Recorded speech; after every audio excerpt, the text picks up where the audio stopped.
Okay, excellent. Well, thank you for the invitation again. I'm very happy to be here. Um, Not that you probably wanted to see me, but sometimes I feel like it's better to have someone talking and not just a voice. So I'm currently in Pensacola, Florida. We have our multi-state meeting. This is the NSERA 137 soybean diseases. So it's a great place, but also a meeting where all the different soybean pathologists from the United States and Canada will come and meet, and we share things that we're seeing in other states. So very insightful meeting. Um, and a lot of the tips and things that I'm gonna share, are things that I'm also seeing in other states being recommended. So soybean disease management considerations when prices are low. So the way that I put this together, let me just start my timer here, Ryan, because I know that we only have 45 minutes, is try to break into the foliar pathogens, those that will cause foliar diseases, for which fungicide could potentially be a good option. Soil-borne pathogens, those that we could use seed treatment potentially to manage, and then we're going to talk about soybean disease nematode to close this. And for all of them, what we're going to see that there's in common is a good variety selection. That's a win-win. If we can find a variety, a commercially available soybean variety that is resistant to the pathogen we are dealing with, that's always gonna become extremely beneficial, economically speaking. So to start with, on the foliar side of soybean diseases, a little bit of what we saw last year early in the season. We were coming out of a mild winter, a lot of activities on the side of insects such as thrips. And thrips is an insect that will transmit a virus, soybean vein necrosis virus. A lot of these symptoms um, last year across Ohio. A great season to train extension educators, to train growers of how to recognize the symptom caused by this disease. It's a virus transmitted by the activity of the feeding of the thrips. You can see that it's concentrated on the vein of the soybean leaves, and then the necrosis, the death of the tissue, start expanding outwards from there. In some cases, we will see chlorosis, but this is a symptom that we will see more regularly, the death of that tissue.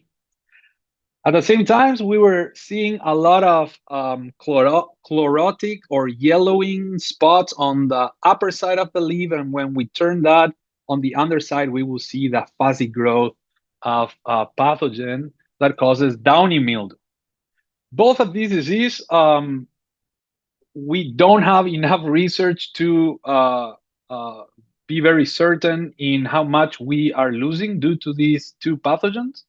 um, Very mild is the disease loss when the disease is not severe enough. But what we need to consider is that when we walk our fields and we see very nasty symptoms like this one here caused by soybean vein necrosis virus, or when we see a lot of yellow spots and then the growth of a pathogen on the underside of the leaf, the first thing that comes to our mind is we need to spray. And this is a virus. No matter what product you use, most of which active ingredients are meant to control true fungi, you will do absolutely nothing and will be throwing your money on that application.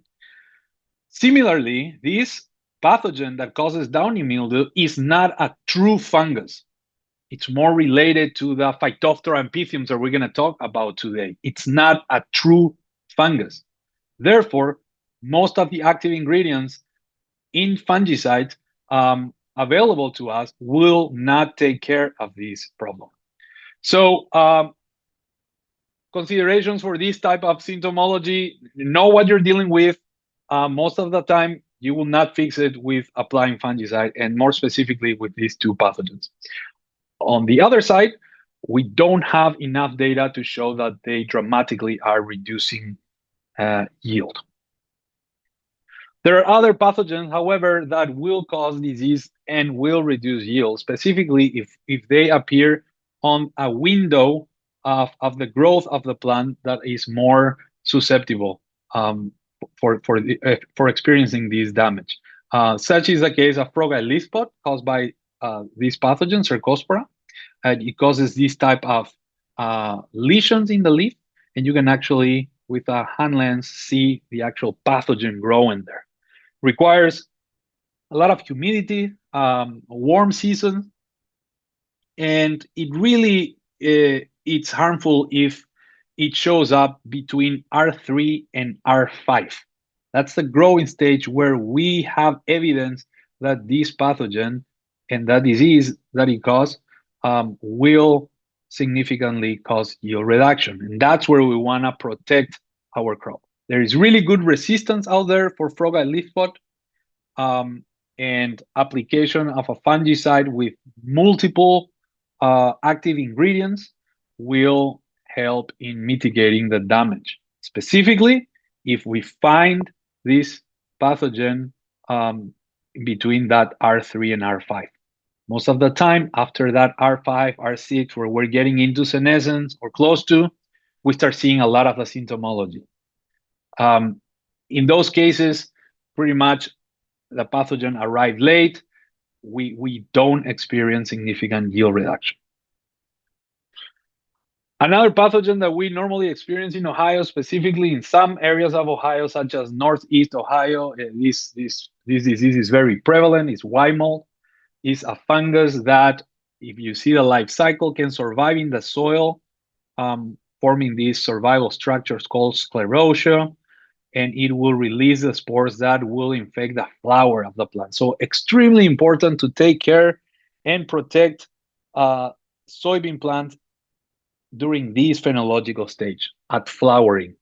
This is when the pathogen will infect, and then later on, at R3 on, we will start seeing plants die. We will see the growth, the fatty white mycelial growth, sometimes the production of this sclerotia, and plants completely dying. And I show here this image just showing a healthy plant next to one that was infected at that flowering stage. You can see how dramatic that loss is when we don't take care of white mold.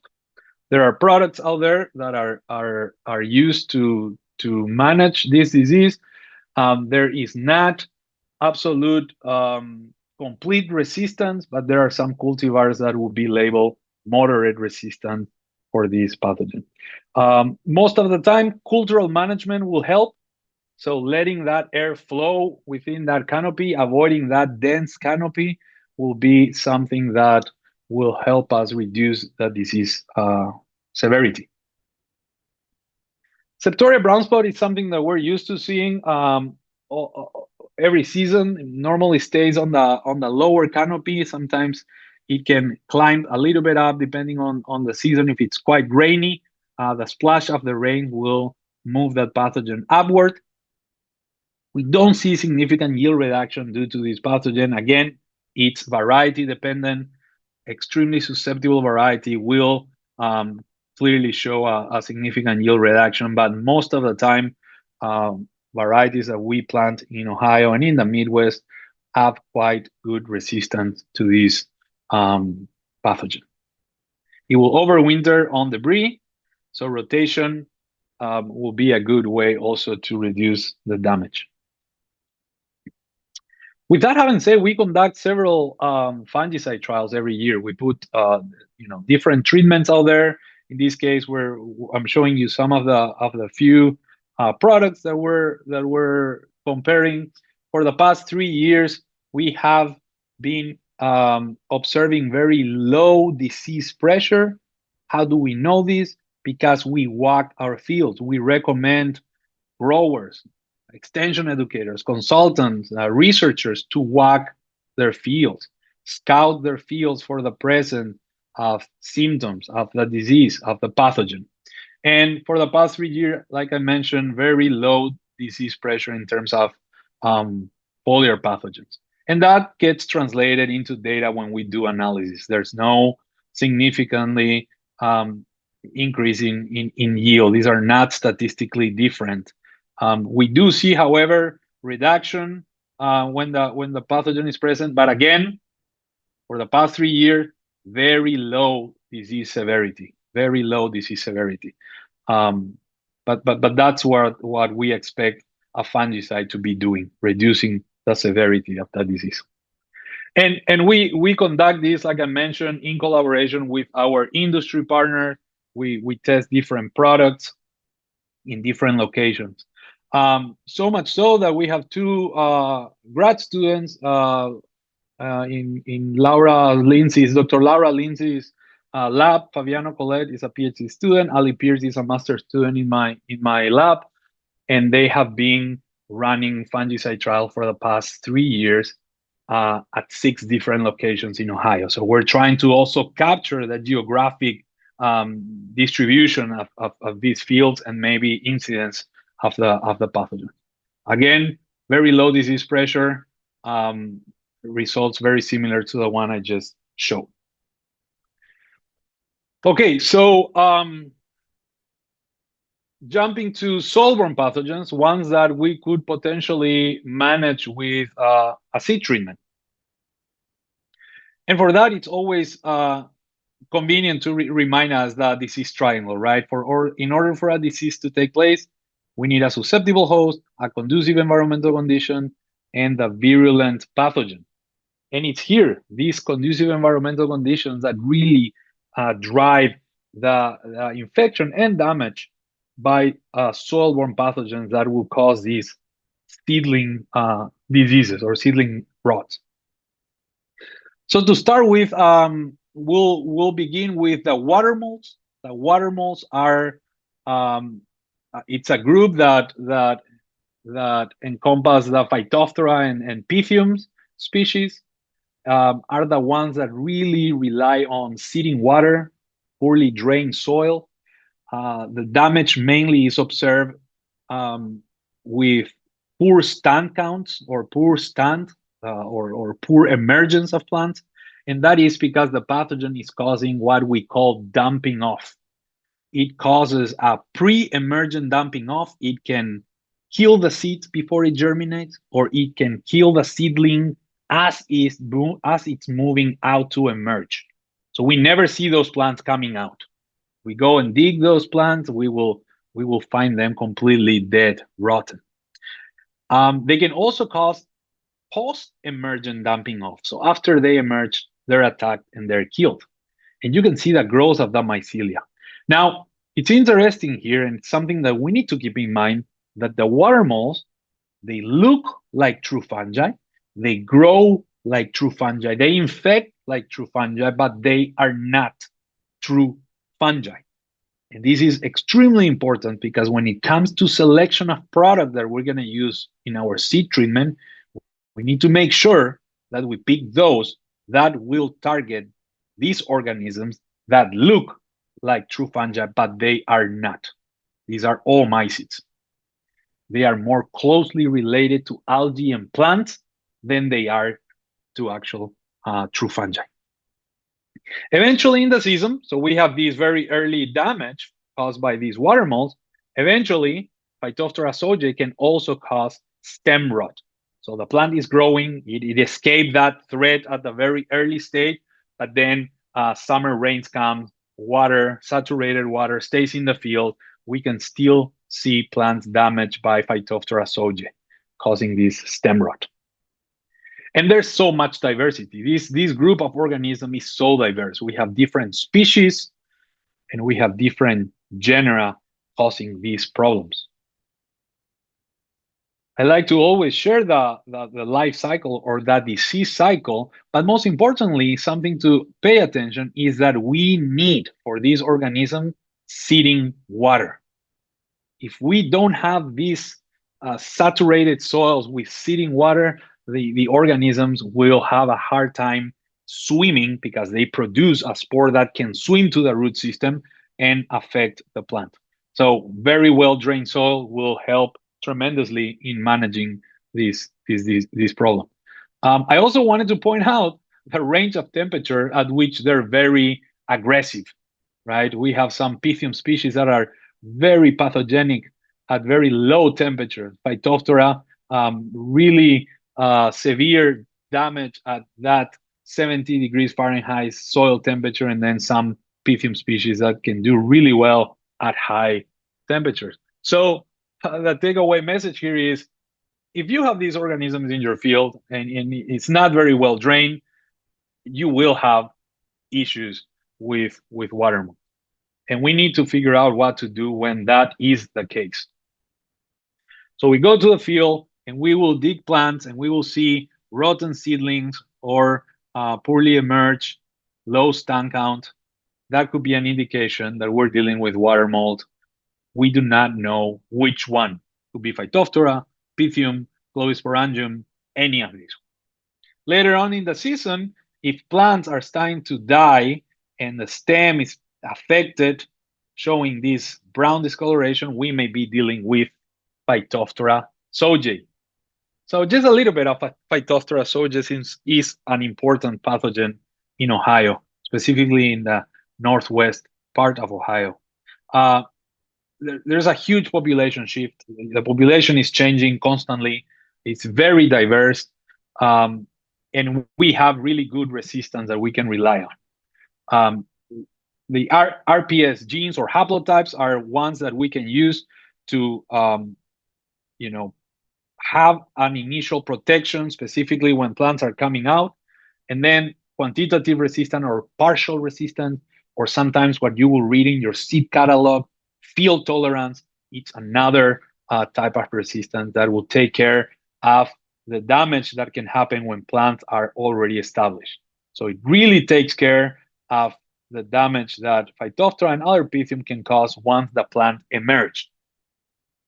This quantitative resistance, unfortunately, does not do a good job at helping those plants establish and come out of the soil. And this is a nice schematic of what we're dealing. And this is what you will be looking in on your seed catalogs, right? What are the RPS genes that my variety have? Which ones are going to be the ones that I'm going to select to plant? Do I have field tolerance in my variety that I will plant on my field with history of water mold? But it really comes into putting all together into this integrated management that will really take care of Phytophthora and Pythium. So selecting our cultivar, using seed treatments, and specifically I'm putting here the seed treatments that are meant to or target these oomycetes, these water molds. Remember, they're not true fungi, even though they look like. Cultural control, draining soils will be the number one thing that you have to consider here. And then some biologicals that are in the research pipeline that we're always testing to see and test for efficacy. There's a nice table that we put together in the crop protection network. I really encourage you to visit. We have a nice overview of Phytophthora root and stem rot with tables of products that can be used as a seed treatment. And I'll put a QR code that will direct you to this one. So just as an example of how we will use this integrated management approach. Well, we will probably choose a cultivar that had a stack of RPS genes. These are genes that will help take care of pathotypes in our field. There are some that are present very prevalently or widely in our commercially available soybean cultivars that are losing efficacy, such as the RPS1K, but there are others that are still being very effective. So we want to have a cultivar that will have something effective to the pathotypes we have in our field. Something with high partial resistance, that field tolerance that we were talking about, that really kicks in after the plant emerges, protects the plant when it starts establishing. And of course, we will try to avoid something with no resistance whatsoever or low field tolerance. Just to give you an example of what that may look like. You know, you go back 21 days after planting, and you can really see how resistant is doing the heavy lifting here, right? Plants with those quantitative and qualitative resistance are really just showing that effect of protection. And by adding that seed treatment, you can really see how we're furthering protecting that plant when they're coming out and getting ready to establish, as opposed to one when we completely avoid doing that. And that was Phytophthora sojei, what I was showing there, but our fields may have a mixture of different organisms. And this is when we really, partner with our industry partners and we test different products in fields infested with these water moles or organisms. And you can really see from these aerial pictures that the low stand counts from the untreated check, which is this one here, number 2. And then you can see that all the products that have some type of active ingredient that will target all mycetes, water moles, are doing a better job at having those plants come out and then establish very well during the season. And we can then capture some information using NDVI or other type of multispectral data. And these really help us with our boots on the ground field collection data. So we're trying to get different data from different type and sources, and we combine and put all that together to make a meaningful inference out of that. Okay, but what about the true fungi? I know you're asking yourself about that. What about the fusariums that cause fusarium root rot and the rhizome that I also have in my field? Specifically, you will see more of these in higher area, in areas that are very well drained. And this is just to take home that message of choose the correct active ingredient. If you're exposing these seedlings to a true fungi, and you're using a product, Apron Max, that is meant to control a water mole, Pythium or Phytophthora, it will do absolutely nothing to that true fungi. We need to select active ingredients that are meant to control the fungus that we're trying to deal with, the pathogen we're trying to deal with.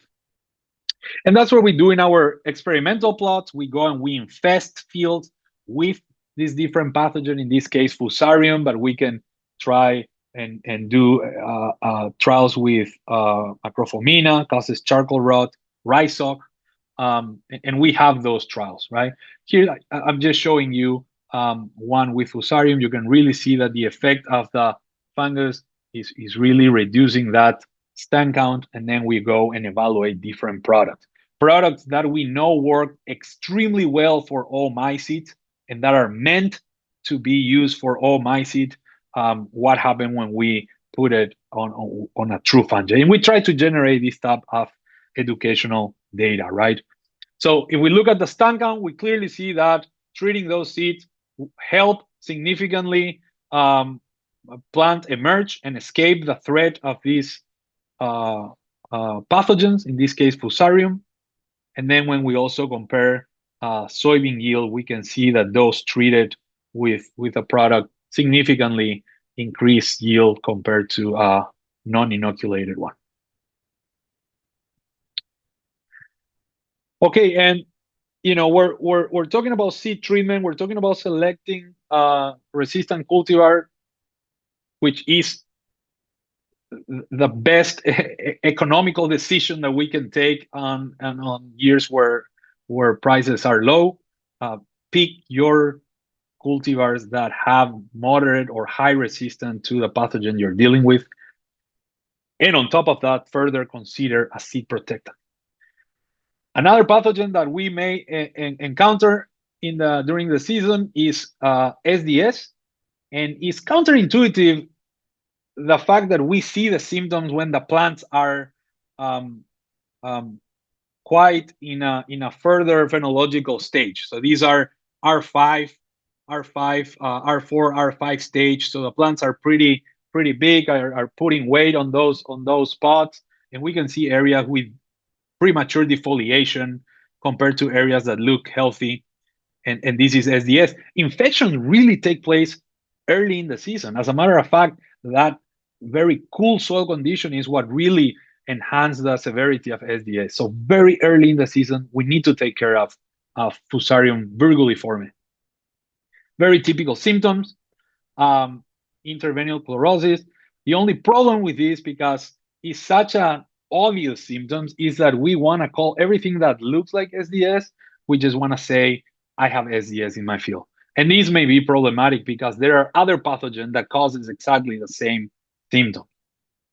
Most importantly, there is one that is causing a lot and significant yield reduction in other states surrounding Ohio, that we need to be aware of. And I'm very sure that we have it in Ohio, and we may have been misdiagnosing red crown rot because it produced the same symptomology as SDS.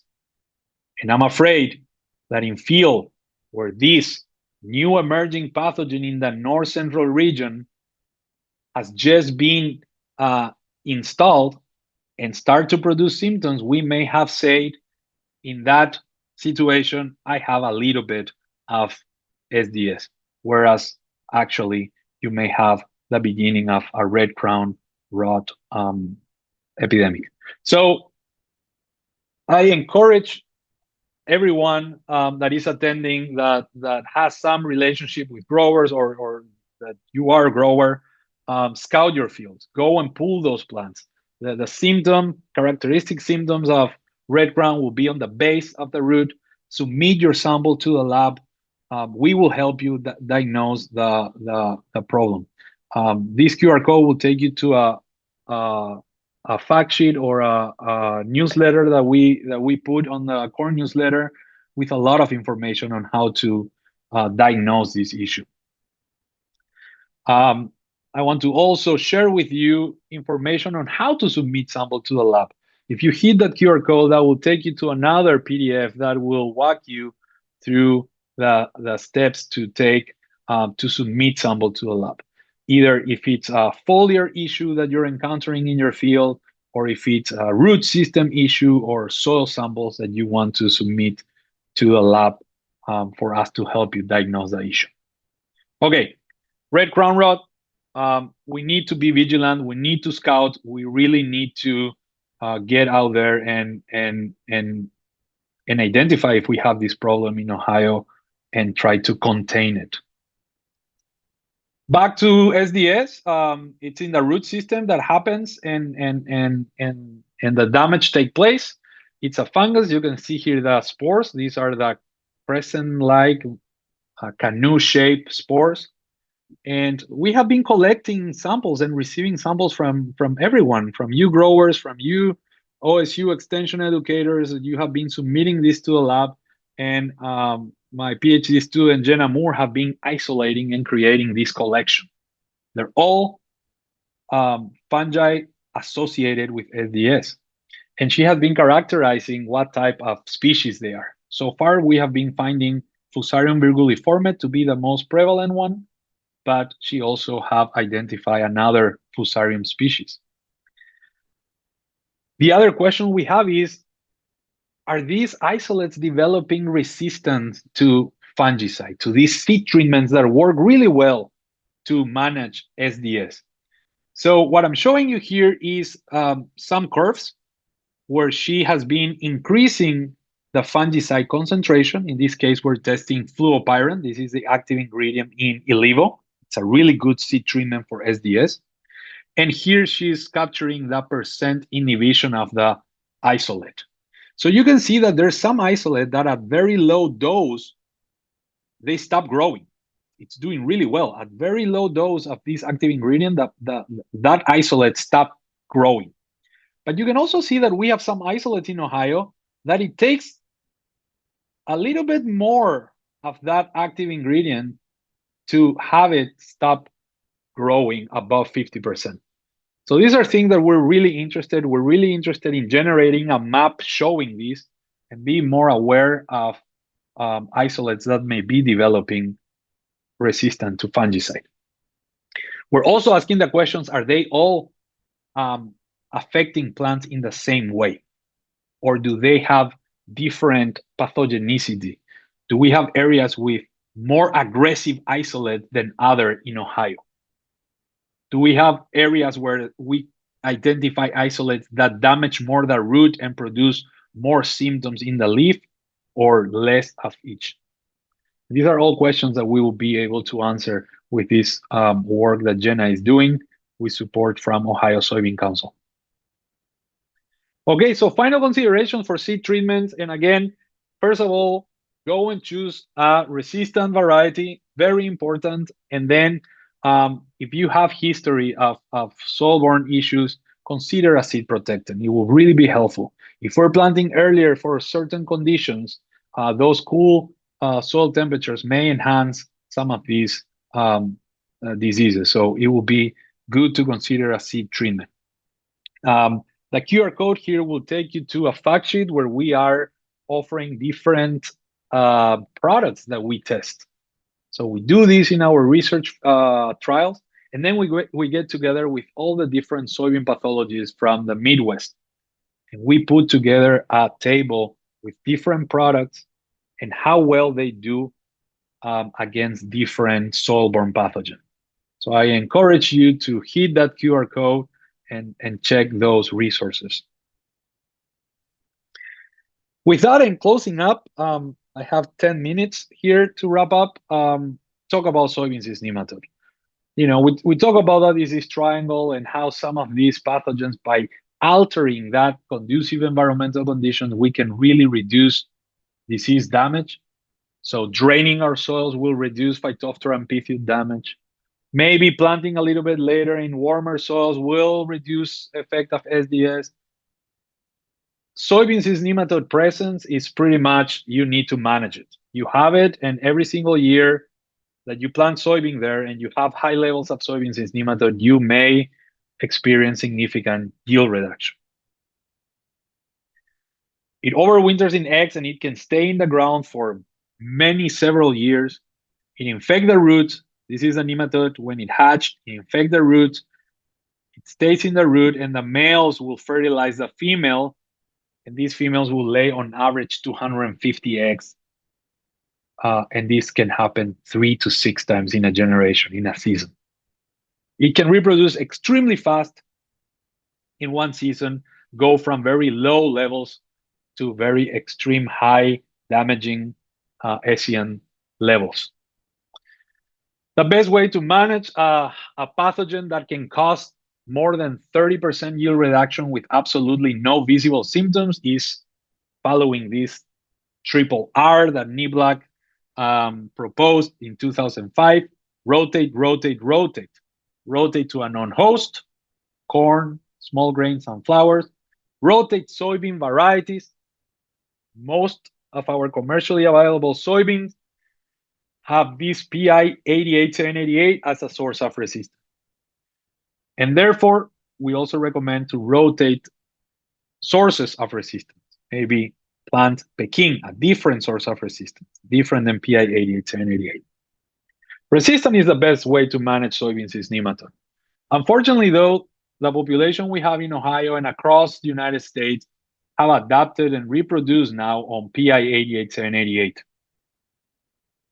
which, like I just say, is present in more than 90% of our commercially available soybeans. And what does that mean? Well, we have different sources of resistance. You see PI 88788 here. You see Peking here. This PI stands for plant introduction, and there are others. PI 88788 was the most easily to introgress in high-yielding varieties. And this is historically, right? When we discovered soybean cyst nematode, PI 88788 was very easily introgressed. And we used, and it worked really well against the population that we had at that time, compared to a susceptible one, as you can see here. It will reduce the reproduction of the nematode.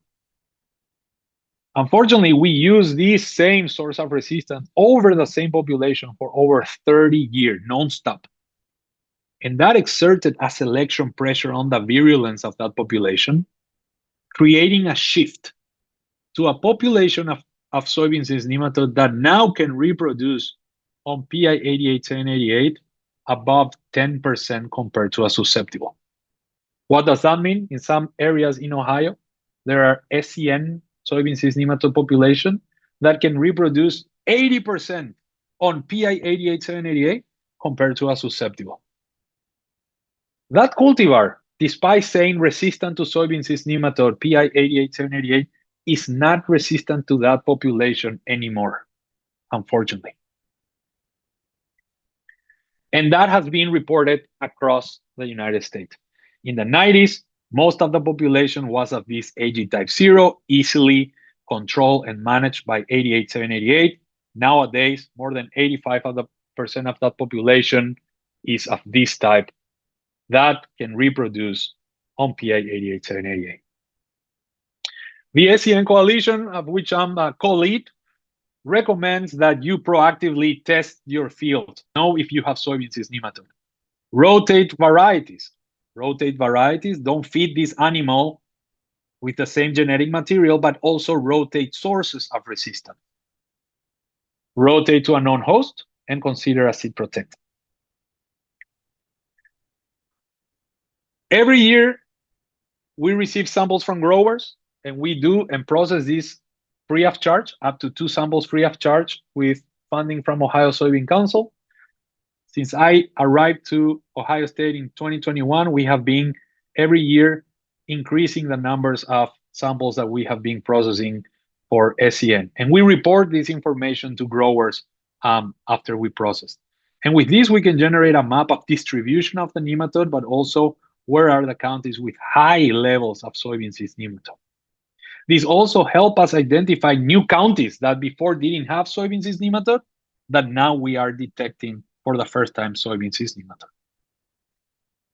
More than 60% of these samples that we tested, and you see we processed more than thousands of samples already, more than 60% have soybean cyst nematode. Fortunately, though, in Ohio, most of these fields have low levels of soybean cyst nematode, which is easier to keep.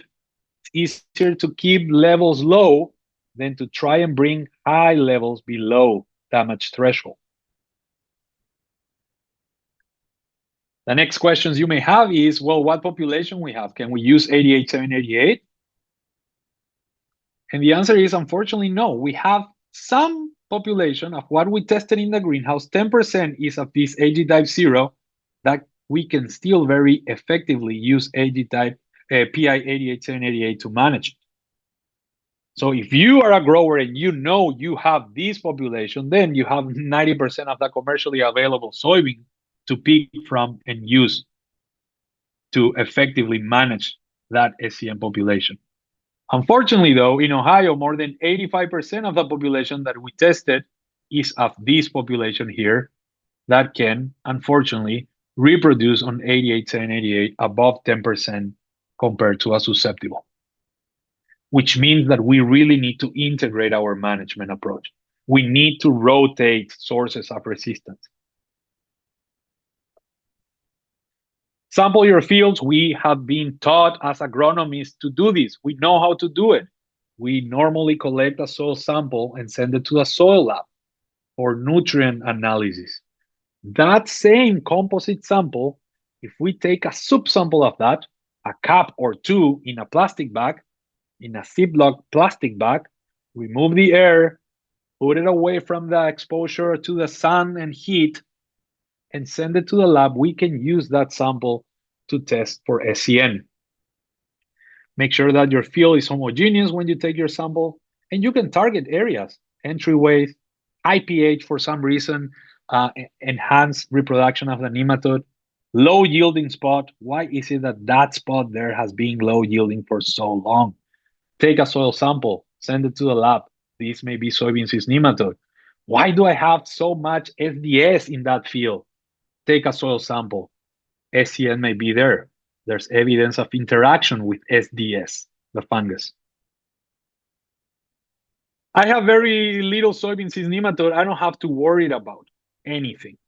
That is not true, unfortunately. This animal can reproduce so fast in one season if conditions are favorable, complete 5 to 6 generation, that starting with low nematode can really end up that season with above damage threshold. Monitor your levels if you have soybean cyst nematode. Understand that those levels are being kept low. When should I sample? The best time to sample is after you harvest for two reasons. One, you got that very intensive and stressful activity out of the way, which is harvesting. But you can also walk the field. You can also see where the rows were. Where are those stubbles where you can insert the probe close to the rhizosphere and get the most of those samples. Let's say you forgot and you did not sample in fall. Spring is the best time. Right before planting, you can take a composite sample of that field. Counterintuitively, I recommend if you're going to plant corn, sample that field and send it for SCN, soybean cyst nematode testing. Having that entire season and knowing your numbers will help you make better decisions and have more time to make better decisions. And lastly, I want to introduce a tool that we launched last year, the SEM Profit Checker. You can hit that QR code and it will take you to a calculator. What do you do with your results once you get it? Well, you can use the SEM Profit Checker. You can input the numbers of X per 100 cc of soil that we're going to send from the lab. The female index on PI 88788, most of the time you can get this information if you work with a lab. My lab can do this. It's a little bit more pricey or expensive to get this information, but we can do it. We also have provided in this calculator an average for Ohio. So you can use that average as well. Percentage of sand from your field and soil pH from that field. And that calculator will estimate how much you may be losing due to that amount of soybean cyst nematode you have in your field. And it will also give you a monetary loss. So a nice tool. It's really an algorithm working, built from more than 5,000, 10,000 plots data. So I encourage you to try this. And with that, we'll invite you again, encourage you to submit SCN sample, test your fields, know your numbers, send a sample to the lab.